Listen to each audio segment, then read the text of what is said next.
Welcome back to BlockTV. It's time now for HODL with HEDL, a chance to zoom out for a moment and take a wider perspective of some of the heady issues that dominate the crypto markets as a whole.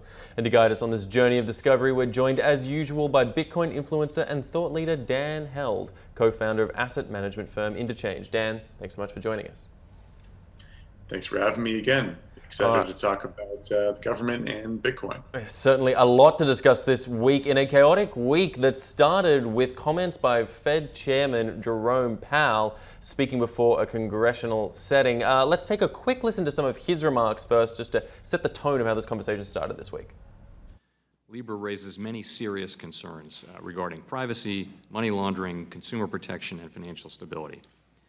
These are concerns that should be thoroughly and publicly addressed before proceeding. And that's why at the Fed we've set up a working group to focus on this set of issues.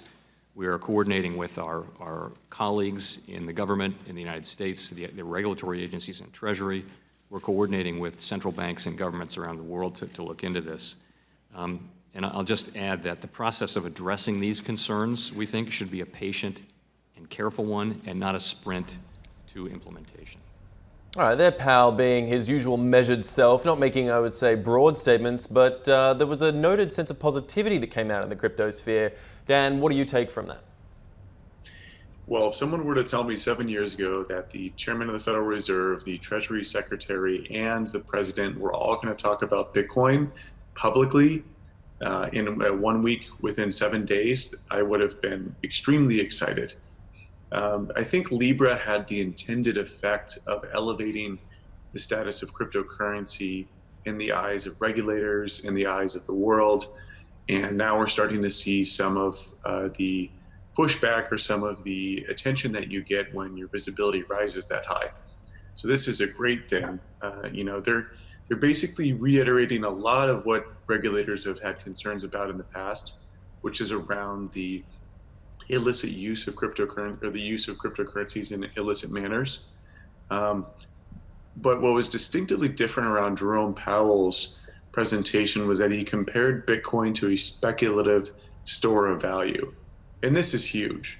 It's a glowing endorsement from one of the most powerful people in the world that Bitcoin's use case as a store of value is legitimate, that he perceives it as a store of value. And that's incredibly huge, because most of Bitcoin's existence, through most of Bitcoin's existence, regulators had no idea really how to classify it or talk about it.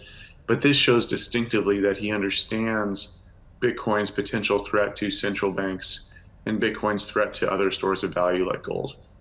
But certainly, Dan, I mean, as much as, all news is good news, there has to be some credit given to the content of what was said. I mean, if we take a look at one of Mnuchin's comments from his statements earlier this week, we can see that he wasn't necessarily talking about Bitcoin in the best light. Let's take a look. As the president has said, Bitcoin is highly volatile and based on thin air. We are concerned about the speculative nature of Bitcoin and will make sure that the U.S. financial system is protected from fraud. Given the international nature of cryptocurrencies, we are also going to great lengths to ensure that effective regulation does not stop here at the U.S. border. Speculative, based on thin air, fraud, these are not exactly positive terms, and Bitcoin is right in the thick of it. What do you take from this, Dan? Yeah, Steve Mnuchin's tone, which was distinctively more negative than Jerome Powell's, highlighted a lot of different things from, Bitcoin is used for illicit activities. Now, of course, if we applied a rational framework, we would go, okay, wait a second, what percentage of Bitcoin transactions are used for illicit activities versus the US dollar? That would be the most appropriate data-driven way to look at this. But of course, he doesn't touch on that, which the US dollar facilitates hundreds of billions or trillions of dollars of illicit activity every year, whether that be drugs, money laundering, gambling, and a host of different issues.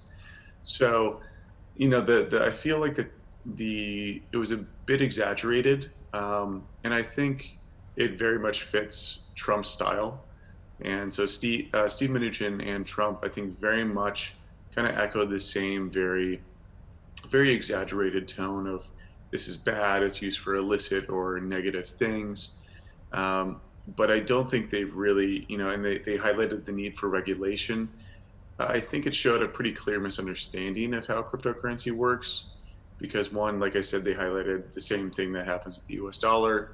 Two, they talked about the need for regulation, but Bitcoin is being regulated by over like 5 or 6 agencies that I can even count off the top of my head: FinCEN, SEC. You've got money transmission laws per state. You also have CFTC. There's a host of IRS. There's a host of different regulatory agencies in the U.S. that have weighed in. I believe that both Jerome Powell and Steve Mnuchin did highlight that some of these cryptocurrencies they feel fall between gaps in that regulatory framework. So I think out of this, there might be a push to set up a separate regulatory agency that just oversees crypto assets. I'm not within the realm of my understanding of the legal system and understanding the regulatory framework to really champion that. But some of the comments that they made seemed that they felt that Bitcoin or other cryptocurrencies fell between the gaps between regulators. Certainly, it'll have to be interesting to see how they play it out with these hearings. It's going to be even more interesting to see what comes up and what happens throughout the week and the weeks ahead and how markets react. I want to thank you, Dan Held, for breaking this down for us, taking a look at these issues from a bit of a macro perspective. We'll be watching very closely, and we'll touch back in with you next week for your latest take after this chaotic week wraps up. Dan, thanks so much for joining us, and stay with us on BlockTV for all the latest news and developments. I'm Asher Westrop Evans. Thanks for watching.